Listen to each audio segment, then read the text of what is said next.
As the sun, we've no less days to sing God's praise than when we first begun. Amazing grace.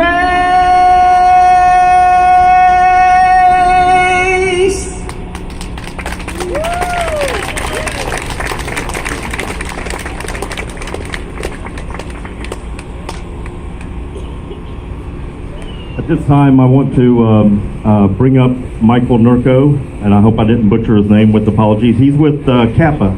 In case you don't know, that is Citizens Against Political Assassinations. They do wonderful work. I strongly urge you to join them. I think it's what, $50, and it gets you through the end of next year. And if you do their $200 membership, you get a 40th anniversary DVD box set of Dr. Cyril Weck at the 40th anniversary. So at this time, I want to bring up Michael. Thank you. You know, just to reiterate, on November 22nd, 1964, Penn Jones started a moment of silence. He was on the knoll with 3 or 4 people, and they did this every year, and he did it until he couldn't do it anymore, and he's passed away since, and we took over, and we're still doing it. We didn't think, though, well, he didn't think when he started this that 53 years later we'd still be searching.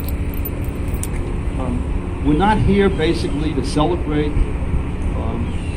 or to eulogize John Kennedy. In fact, a good time to do that would be on his 100th birthday, which comes up next May.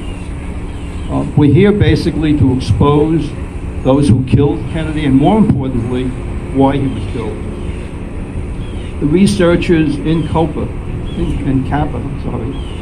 which are the Citizens Against Political Assassinations, the researchers include medical experts, including one of the top forensic pathologists in the world, ballistics experts, investigative reporters, authors,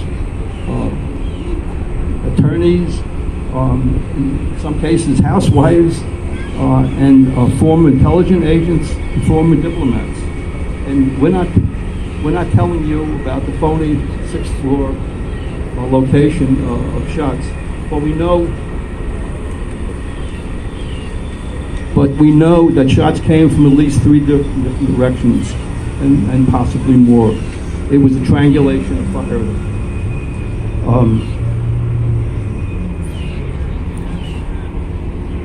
Currently, we've over the years got released 2.5 million documents of evidence in the John Kennedy assassination. There are still 65,000 records that are being held, which are probably the most important ones. And according to the legislation that we got Congress to pass in 1992, they should be releasing everything in October of next year. We expect going forward, they'll be lobbying Congress probably starting after the inauguration of the president. They were also supposed to be holding oversight hearings. Well, so far they've held none. And we'd like to hold them to that. We have the illusion of democracy, and we lost democracy the day John Kennedy was killed. And if you don't think there's an illusion, then look at what happened 2 weeks ago today. The person with the most votes was not the winner of the election. How could that be? That's kind of undemocratic, wouldn't you say? A republic, not a Democrat. It's democracy. As a matter of fact, to date, or through yesterday, I should say, 1.7 million more people voted for Hillary Clinton than voted for Trump. And what's more astounding is that most people... I'm sorry, we don't really want to get political. And I only want to say that I'm grateful for what you're saying, but we want to talk about John Kennedy and what's happened to him. And for all the people here, forgive me for interrupting. Okay, well, let me just say that we need membership in Kappa to help us to do the work we're doing. And I know before I spoke, I gave out some forms to people. I have more here you can get from me. You can fill it out now and turn it in. You can go on our website, which is indicated here. The website is Kappa, C-A-P-A, -HQ.com. That's Kappa, C-A-P-A, -HQ.com. You can mail this in. The address is not on here, but it's on our website. And we hope that many of you do join so we can continue our work and get the truth out to the public. Thank you.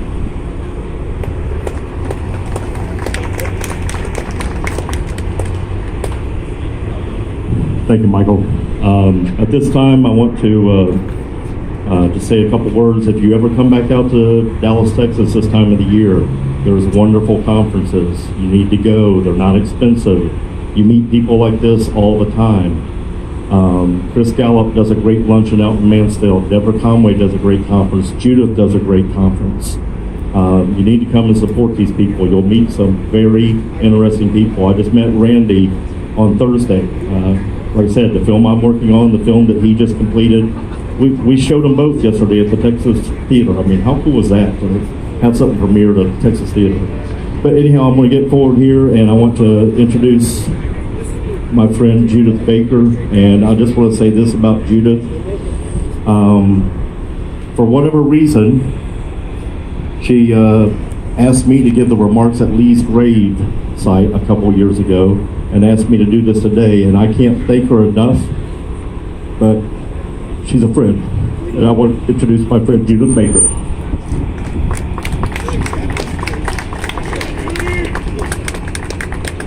Please forgive me for interrupting before. I just feel like this should be for everybody, and especially we love our country and we want to get our country back.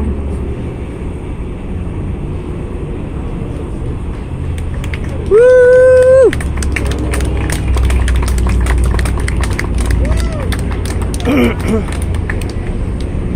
God bless America. I'm going to tell you, Lee Oswald loved this country. And if I knew all that I knew about him, you would fight for his exoneration too. But thank you for coming. I want you to know that we're here really because of John F. Kennedy.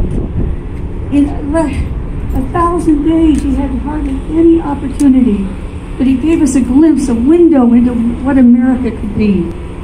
And we need that vision back. We need to know that our country is free and it's for us, and that we can get along. We can vote.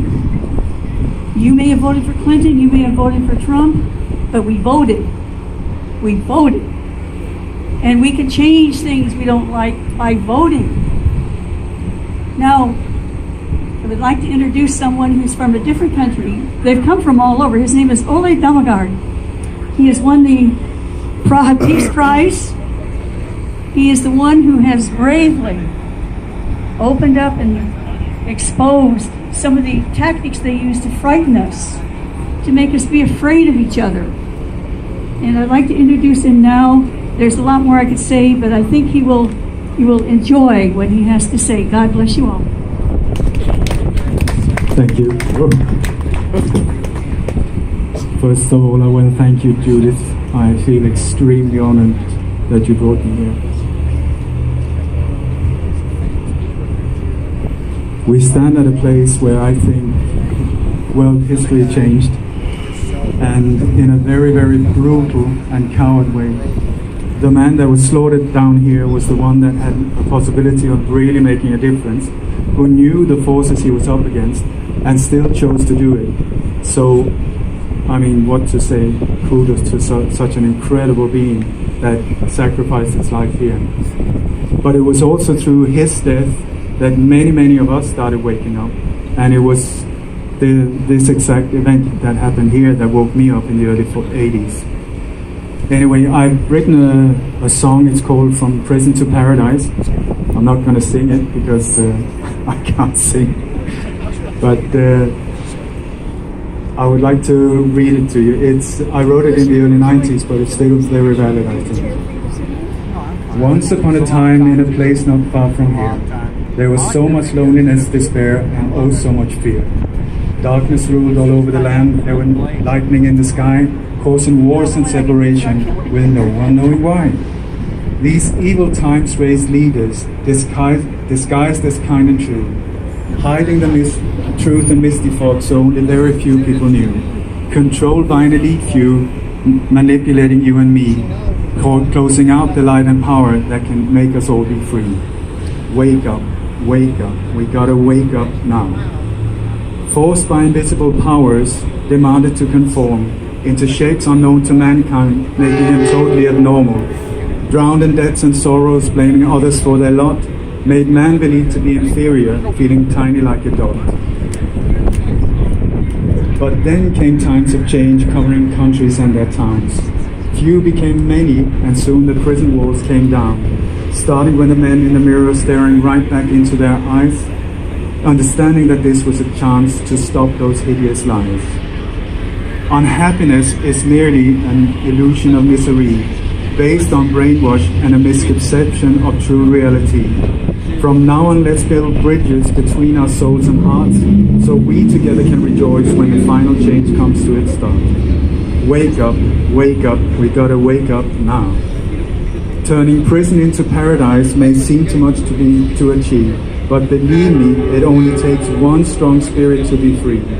The true power of a pyramid is never ever at the top. Instead, it's we the people that can make this global game stop. Did you get it? Wake up, we gotta wake up now.